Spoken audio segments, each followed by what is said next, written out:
It was a chilly autumn night in Ohio, the kind of night where the wind howled through the trees, and the moon hung low, casting an eerie glow over the landscape.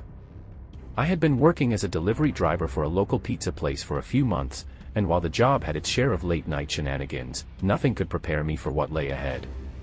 The clock struck 11 p.m. when my phone buzzed with a new order. I glanced at the screen, and my heart sank a little. It was a delivery to a farmhouse on the outskirts of town, a place I had heard whispered about among my co-workers. They said it was haunted, that strange things happened there, but I brushed it off as local folklore. After all, I needed the money, and a job was a job. I grabbed the pizza, a large pepperoni with extra cheese, and set off in my old sedan. The road to the farmhouse was narrow and winding, flanked by tall trees that seemed to close in around me as I drove deeper into the night. The headlights of my car barely pierced the darkness, and I felt a shiver run down my spine. I turned up the radio, hoping to drown out the unsettling feeling creeping in. As I approached the farmhouse, I noticed how isolated it was. The house loomed ahead, its silhouette stark against the night sky. The windows were dark, and the porch light flickered ominously. I parked the car and took a deep breath, trying to shake off the unease that had settled in my stomach. I grabbed the pizza and stepped out into the cold night air, the crunch of gravel beneath my feet echoing in the silence. I walked up to the front door and knocked, the sound reverberating through the stillness. No answer. I knocked again, a little louder this time, and waited. Still nothing. I glanced around, half expecting someone to jump out and scare me, but the only movement was the rustling of leaves in the wind. After a moment of hesitation, I decided to try the door. To my surprise, it creaked open, revealing a darkened hallway inside. "Hello." I called out, my voice sounding small in the vast emptiness. "Delivery." No response. I stepped inside, the door swinging shut behind me with a soft thud. The air was thick with dust, and the faint smell of something rotten lingered. I hesitated, my instincts screaming at me to turn back, but the thought of the pizza going cold pushed me forward. I ventured deeper into the house, the floorboards creaking under my weight. As I moved through the dimly lit rooms, I noticed the unsettling decor, faded photographs hung crookedly on the walls, their subjects staring blankly into the distance. I felt a chill run down my spine as I caught sight of a family portrait. The faces were familiar, but something about their expression sent a shiver through me. They looked almost hollow. I continued my search, calling out again, "Is anyone here?"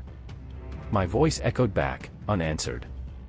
I reached the kitchen, where the remnants of a meal lay abandoned on the table, plates half-eaten, utensils scattered. It was as if the occupants had simply vanished in the middle of dinner. Then, something caught my eye. A door at the end of the hallway was slightly ajar, a sliver of darkness beckoning me closer. Against my better judgment, I approached and pushed it open. The room was small and cluttered, filled with boxes and old furniture. But what drew my attention was a series of photographs pinned to the wall. I stepped closer, my heart racing as I examined the images.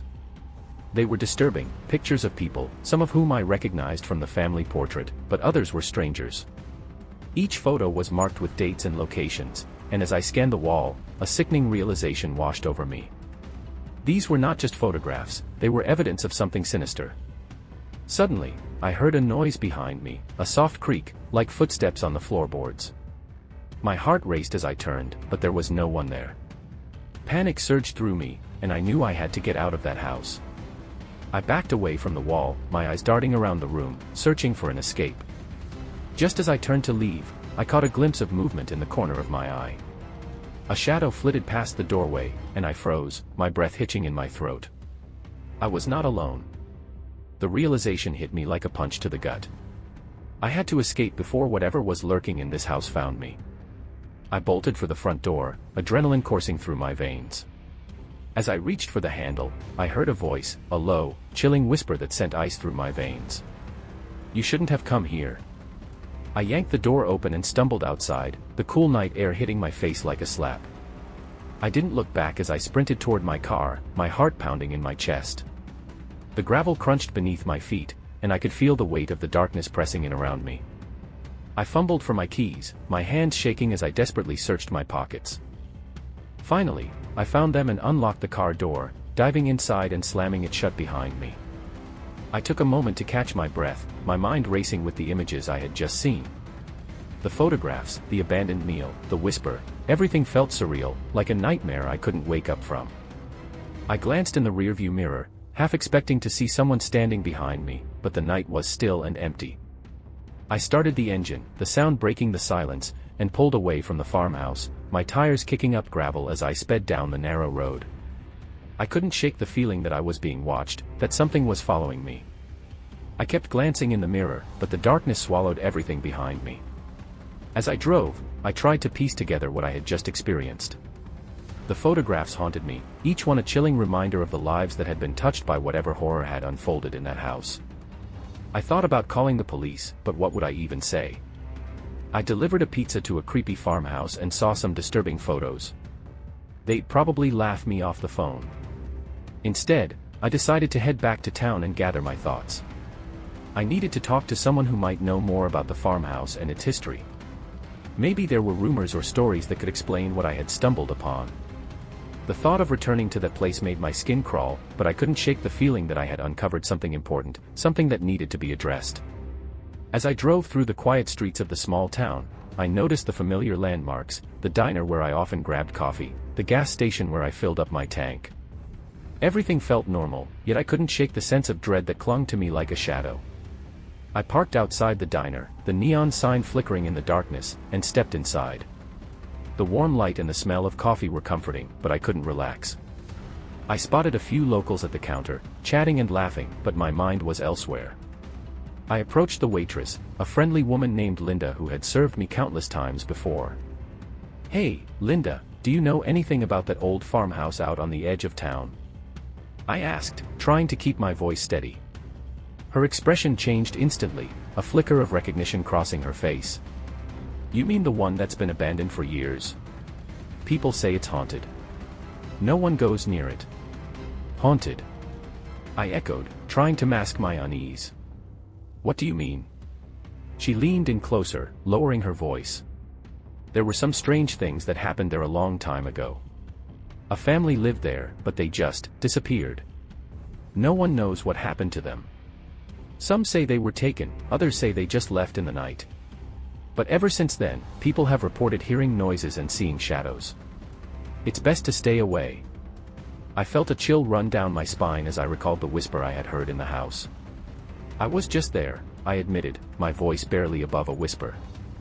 "I delivered a pizza, and it was strange.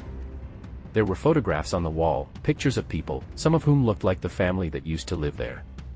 Linda's eyes widened, and she shook her head. "You shouldn't have gone there. If you saw those photos, you might have stumbled onto something dangerous. People have gone missing near that farmhouse before." My heart raced as I processed her words. "Missing? Like, for good?" She nodded gravely. "Yeah. It's not just stories. There have been cases. You need to be careful. If you saw something, you should tell the police." I felt a wave of nausea wash over me. I had to go back. I had to find out what was happening in that house, but I also knew I was stepping into a world of danger. I couldn't shake the feeling that I was being drawn into something much larger than myself, something that had been buried for years. After finishing my coffee, I made my way back to my car, determination coursing through me. I couldn't let fear control me. I had to confront whatever was lurking in that farmhouse. I needed answers, and I was willing to risk everything to uncover the truth. As I drove back toward the farmhouse, the night felt heavier, the air thick with tension. I parked a safe distance away and approached the house on foot, my heart pounding in my chest. The moonlight illuminated the path ahead, casting long shadows that danced around me. I took a deep breath, steeling myself for what lay ahead. The farmhouse loomed before me, its dark windows like empty eyes watching my every move. I felt a mix of dread and determination as I stepped onto the creaking porch, the wood groaning under my weight. I hesitated at the door, recalling Linda's warning. But I couldn't turn back now. I had to know what had happened to the family, what secrets the house held. I pushed the door open, the familiar creak echoing through the stillness. The air inside was stale, and the darkness seemed to swallow me whole as I stepped inside. I moved cautiously through the hallway, my flashlight beam cutting through the shadows. The photographs I had seen earlier were still pinned to the wall, and I felt a chill run down my spine as I examined them again. Each image told a story, but the details were unsettling. The smiles on the faces of the family members felt forced, their eyes hollow and devoid of life. I turned my attention to the room where I had found the photographs. The door was still ajar, and I pushed it open wider, stepping inside. The cluttered space felt even more oppressive now, as if the very walls were closing in on me. I scanned the room for anything I might have missed during my previous visit, my heart racing with anticipation. Then, I noticed something on the floor, a small, tattered notebook partially hidden beneath a pile of old newspapers. I knelt down and picked it up, brushing off the dust. The cover was worn, and the pages were yellowed with age. As I flipped through it, I realized it was a journal, filled with the scrawled handwriting of someone who had lived in the house. The entries were dated, and as I read through them, a sense of unease settled over me. The first few pages detailed mundane family life, grocery lists, reminders, and notes about the children's activities. But as I continued, the tone shifted. The entries became frantic, filled with erratic handwriting and desperate pleas for help. "They're watching us," one entry read. "I can feel their eyes on me. I don't know who they are, but I can't let them take my family." My heart raced as I read on. The author described strange noises at night, shadows moving in the corners of their vision, and a growing sense of paranoia. "I think they're coming for us," another entry warned. "I can't trust anyone anymore. I have to protect my children." I felt a knot tighten in my stomach. This was no ordinary family drama, something sinister had unfolded here. I flipped to the last few pages, and my breath caught in my throat. The final entry was dated just days before the family vanished. "We're leaving tonight. I can't stay here any longer. If you find this, know that we tried to escape." I closed the notebook, my mind racing. What had happened to them? Had they truly escaped, or had something far worse befallen them? I needed to find out more, but the oppressive atmosphere of the house was beginning to suffocate me. I could feel the weight of the darkness pressing in, and I knew I had to leave before it consumed me. Just as I turned to exit, I heard it again, the soft creak of footsteps behind me. My heart dropped, and I spun around, my flashlight beam cutting through the darkness. "Hello," I called out, my voice trembling. "Is anyone there?" Silence answered me, thick and suffocating. I took a step back, my instincts screaming at me to run. But before I could move, I caught a glimpse of movement in the corner of my eye. A shadow darted past the doorway, and I felt a surge of panic. I wasn't alone. I bolted for the door, adrenaline pumping through my veins. As I reached the threshold, I heard a voice, a low, chilling whisper that sent ice through my veins. "You shouldn't have come back." I didn't look back as I sprinted out of the house, my heart pounding in my chest. I could feel the darkness closing in around me, the shadows reaching out as if trying to pull me back. I stumbled down the porch steps and ran toward my car, my breath coming in ragged gasps. I fumbled with my keys, my hands shaking as I unlocked the door and jumped inside.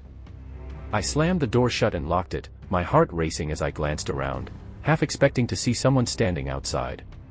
But the night was still, the only sound the pounding of my heart in my ears. I started the engine and peeled away from the farmhouse, the tires screeching against the gravel.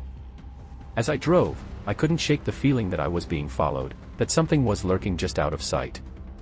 I glanced in the rearview mirror, but the darkness swallowed everything behind me. I drove faster, the road blurring beneath me as I fought to keep my panic at bay. The farmhouse receded into the distance, but the images from inside, the journal, the photographs, the whisper, haunted me. I needed to process what I had just experienced, but my mind was a whirlwind of fear and confusion. As I reached the main road, I turned on my headlights, illuminating the path ahead. The familiar landmarks of the town began to appear, but they felt distant and surreal, as if I were viewing them through a foggy lens. I pulled into a gas station, the neon lights flickering in the darkness, and parked. I needed to gather my thoughts and figure out my next move. I stepped out of the car, the cool night air hitting me like a wave. I walked over to the convenience store, the fluorescent lights buzzing overhead. Inside, the clerk looked up from behind the counter, his expression shifting from boredom to concern as he noticed my pale face. "Everything okay?" he asked, eyeing me warily. I hesitated, unsure of how to explain what had just happened. I just came from that old farmhouse out on the edge of town, I stammered. I think something's really wrong there. The clerk's expression darkened. You shouldn't have gone there. People have been saying strange things about that place for years. You're lucky to have gotten out. His words sent a chill down my spine. What do you mean? What kind of strange things? He leaned in closer, lowering his voice. There have been disappearances, you know. Families that just vanished without a trace. Some say it's the house, that it has a way of drawing people in and never letting them go. I felt a knot tighten in my stomach. I found a journal inside. It belonged to a family that lived there. They were scared, terrified of something. They mentioned being watched. The clerk's eyes widened, and he glanced around as if afraid someone might overhear. You need to be careful. If you found that journal, you might have uncovered something that was meant to stay buried. People don't just disappear from that house, they're taken. I swallowed hard, the weight of his words settling heavily on my chest. Taken?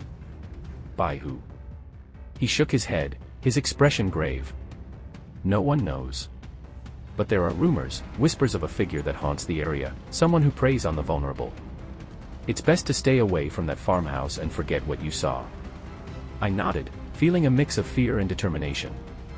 I couldn't just forget. I had to find out what had happened to that family, to understand the darkness that surrounded the farmhouse. I can't just walk away from this, I said, my voice firm. I need to know the truth. The clerk sighed, his expression softening. Just be careful. If you're going back, take someone with you. You shouldn't go alone. I thanked him and left the gas station, my mind racing. I needed help, someone who could back me up if things went south. I thought of my friend Jake, a fellow delivery driver who had always been up for an adventure. He had a knack for getting to the bottom of things, and I could use his support. I pulled out my phone and dialed his number, my heart pounding as it rang. After a few moments, he picked up, his voice groggy. What's up? It's late. Jake, I need your help, I said, urgency creeping into my voice. I just came from that old farmhouse, and I found something really disturbing. I think we need to go back. There was a pause on the other end, and I could hear him shifting in his bed. You're serious? That place is creepy, man. What did you find? I found a journal. It belonged to a family that lived there, and they were scared, terrified of something. I think we need to investigate further. I can't shake the feeling that something terrible happened there. All right, I'm in, he said, his voice suddenly alert. Just give me a few minutes to get dressed. Where do you want to meet? I told him to meet me at the diner, and I drove there, my mind racing with possibilities. What if we found more evidence? What if we uncovered the truth behind the disappearances? The thought both excited and terrified me. When Jake arrived, he looked wide awake and ready for action. All right, let's do this, he said, determination in his eyes. I filled him in on everything I had discovered, from the journal to the unsettling atmosphere of the farmhouse. He listened intently, his expression growing serious. Sounds like we're dealing with something pretty dark, he said. But we can't just walk in there unprepared. We need to have a plan. Let's grab some flashlights, a first aid kit, and maybe even a couple of walkie-talkies.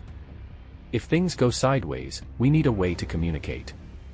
I nodded, grateful for his level-headedness. Good idea. Let's make sure we're ready for anything. We quickly gathered supplies from the diner and my car, loading up on flashlights, batteries, and a first aid kit. I also grabbed my phone, hoping I could use it to document whatever we found. As we drove back toward the farmhouse, the tension in the air was palpable. The road felt longer this time, the darkness pressing in around us as we approached the isolated structure. I could feel my heart racing, a mix of fear and adrenaline coursing through my veins. I glanced at Jake, who was gripping the steering wheel tightly, his jaw set in determination. Are you sure you want to do this? He asked, glancing at me briefly. I mean, we could just call the cops and let them handle it. I shook my head. No, we need to see this through. If there's something sinister going on, we can't just leave it to chance. We have to find out what happened to that family. Jake nodded, and we pulled up to the farmhouse, the moonlight casting an eerie glow over the dilapidated structure. The air felt charged, as if the house itself was alive, waiting for us to step inside. I took a deep breath, steeling myself for what lay ahead.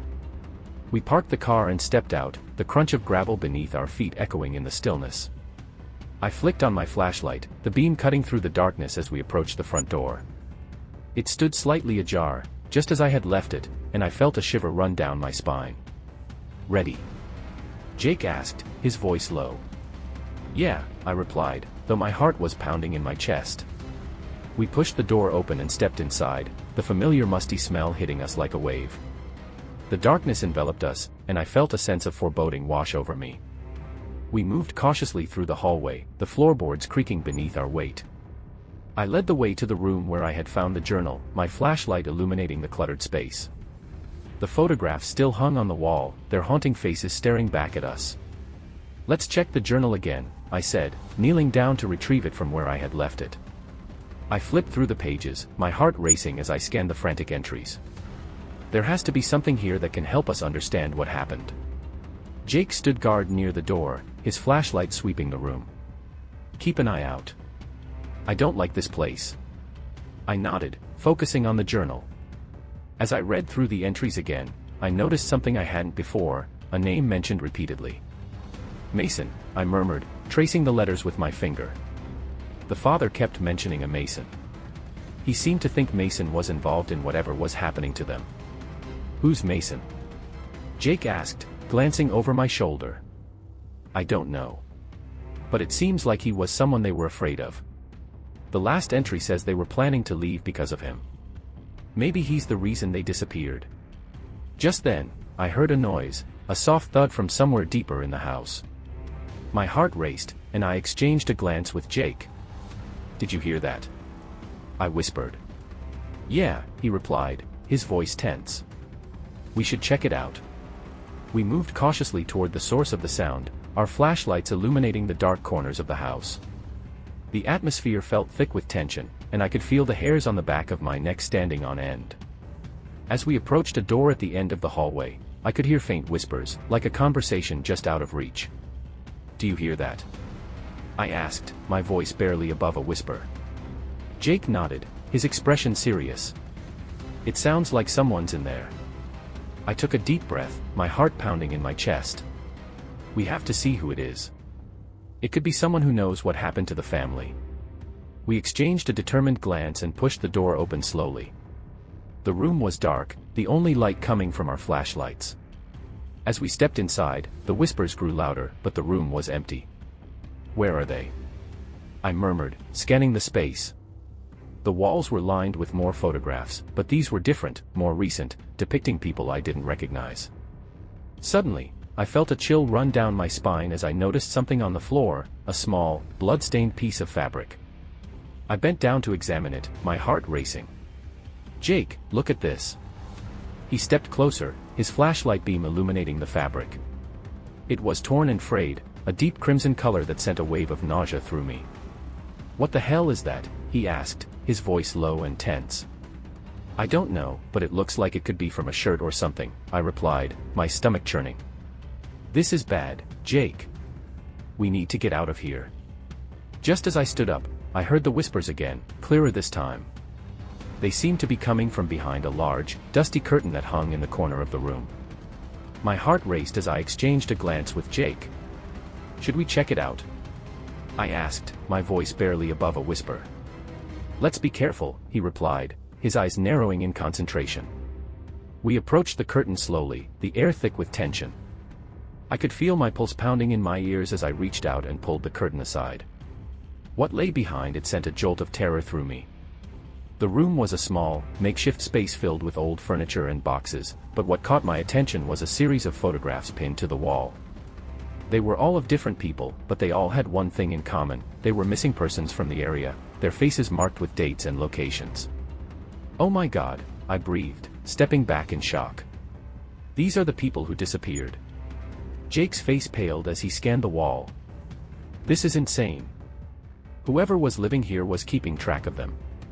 Suddenly, a loud crash echoed from somewhere in the house, making us both jump.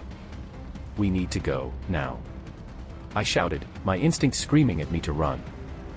We turned to leave, but as we did, the door slammed shut behind us with a deafening bang. I whipped around, panic rising in my chest. "What the hell?" I yelled, pounding on the door. "Let us out." "Calm down," Jake urged, his voice steady despite the fear in his eyes. "We need to find another way out." I frantically searched the room, my heart racing. The windows were boarded up, and the only other exit was the curtain we had just pulled aside. "We have to go back through the curtain," I said, my voice trembling. "Are you sure?" Jake asked, glancing nervously at the door. "What if something's out there?" "We don't have a choice," I replied, my voice firm. "We can't stay here." We moved back toward the curtain, and I pulled it aside again, my heart pounding. The hallway was dark and silent, but I could feel the oppressive weight of the house pressing in around us. We stepped out into the hallway, and I glanced back at the door, half expecting it to burst open. "Let's go," Jake urged, and we hurried down the hallway, our flashlights cutting through the darkness. As we reached the front door, I felt a surge of hope. We were almost there. But just as I reached for the doorknob, I heard it again, the whisper, low and chilling, echoing through the air. "You shouldn't have come back." I froze, my hand hovering over the doorknob.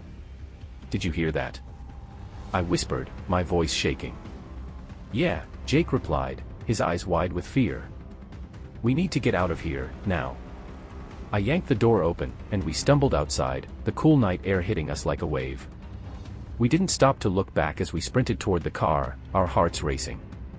I fumbled with the keys, my hand shaking as I unlocked the door and jumped inside. "Go, go, go," Jake shouted, and I started the engine, peeling away from the farmhouse as fast as I could. The tires screeched against the gravel, and I didn't look back. As we drove away, the weight of what we had just experienced settled heavily on my chest. The farmhouse receded into the distance, but the whispers lingered in my mind, a haunting reminder of the darkness that lay within those walls. "What do we do now?" Jake asked, his voice tense. "I don't know," I admitted, my mind racing. "But we can't just forget about it. We need to tell someone, report what we found." "Yeah, but who would believe us?" he replied, shaking his head. "It sounds insane." "I don't care if they believe us or not," I said, my voice firm. "We have to warn people. If there's a chance that someone is still out there, we can't just let it go." As we drove back toward town, I felt a mix of fear and determination. The farmhouse had revealed its secrets, but I knew that the truth was still out there, lurking in the shadows. I couldn't shake the feeling that we had only scratched the surface of something much darker. The faces in those photographs, the journal entries, and the whispers, they all pointed to a sinister reality that demanded to be uncovered. We reached the edge of town, and I pulled into the parking lot of the police station, my heart racing. "We need to go in," I said, glancing at Jake. "We have to report what we found." He hesitated, his brow furrowed. "Are you sure? What if they think we're crazy?" "Let them think what they want," I replied, determination flooding my voice. "We can't let fear stop us from doing the right thing." We stepped out of the car and walked toward the entrance, the fluorescent lights inside casting a harsh glow. As we entered, the officer at the front desk looked up, his expression shifting from boredom to curiosity. "Can I help you?" I took a deep breath, steeling myself. "We need to report something. We found evidence of missing persons at the old farmhouse." The officer raised an eyebrow, skepticism evident in his gaze. "The farmhouse? You mean the one that's been abandoned for years?" "Yes," I insisted, my voice steady. "We found photographs of people who have gone missing, along with a journal from a family that lived there. They were terrified of something." As I stood in the police station, the weight of what we had discovered pressed heavily on my shoulders. The officer's skeptical gaze made me feel small, but I couldn't back down now. "We found a journal and photographs at the farmhouse," I repeated, my voice firm. "People are missing, and we think it's connected to whatever happened there." The officer leaned back in his chair, crossing his arms. "Missing persons cases are serious. If you're making this up, it's not a joke." "I'm not making it up," I insisted, my heart racing. "We saw the evidence ourselves. You have to believe us." Jake stepped forward, his expression earnest. "We're just trying to help." If there's a chance someone is in danger, we need to act. The officer sighed, glancing at his partner before nodding. All right, let's hear what you found. But if this turns out to be a prank, you'll be in trouble. We recounted everything, the journal, the photographs, the whispers we had heard in the house. As we spoke, I could see the officer's expression shift from skepticism to concern. They took notes, asking questions about the farmhouse and the details we had uncovered. After what felt like an eternity, the officer finally stood up. We'll send a team out to investigate. If what you're saying is true, we need to take this seriously. Relief washed over me, but it was short-lived. What if they find something? I asked, my voice trembling. What if it's too late? The officer met my gaze, his expression grave. We'll do everything we can. But you need to stay away from that farmhouse. It's not safe. As we left the station, I felt a mix of hope and dread. We had done the right thing by reporting what we found, but the uncertainty of what lay ahead gnawed at me. Would the police uncover the truth? Would they find the missing people, or would the darkness of the farmhouse swallow them whole? Jake and I drove back to my apartment in silence, the weight of the night's events hanging heavily between us. I couldn't shake the feeling that we had only scratched the surface of something much larger and more sinister. Days passed, and I tried to return to my normal routine, but the farmhouse haunted my thoughts.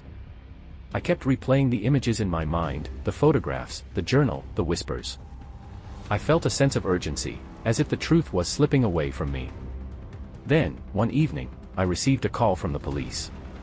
My heart raced as I answered, bracing myself for the news. We found something at the farmhouse, the officer said, his voice serious. You need to come down to the station. I glanced at Jake, who was sitting across from me. They found something, I said, my voice barely above a whisper. We rushed to the station, anxiety coursing through me. When we arrived, the officer led us to a small room where a few other officers were gathered. On the table lay a collection of items, clothing, personal belongings, and photographs of the missing people we had seen. We found these in the basement of the farmhouse, the officer explained. It appears that the family was not just living there, they were hiding from something. We believe they were trying to escape a dangerous individual. My heart sank as I processed the implications. So they didn't just disappear, they were running from someone. The officer nodded grimly. We're still piecing together the details, but it seems that Mason, the name mentioned in the journal, is a person of interest. We're working to track him down. A chill ran down my spine. What if he's still out there? I asked, fear creeping into my voice. We're doing everything we can to ensure the safety of the community, the officer assured us. But we need your help. If you remember anything else, anything at all, please let us know. As we left the station, I felt a mix of relief and dread. The truth was finally coming to light, but the danger was far from over. I knew that the farmhouse held more secrets, and I couldn't shake the feeling that we were still being watched. In the weeks that followed, the investigation continued, and the police worked tirelessly to uncover the truth behind the disappearances. I stayed in touch with Jake, and together we followed the news, hoping for answers. Then, one night, I received a call from Jake. You won't believe this, he said, his voice urgent. They found Mason. My heart raced. What do you mean? They arrested him. He was living in a nearby town under a different name. They think he was involved in the disappearances. Relief washed over me, but it was tinged with fear. What will happen to him? They're building a case against him.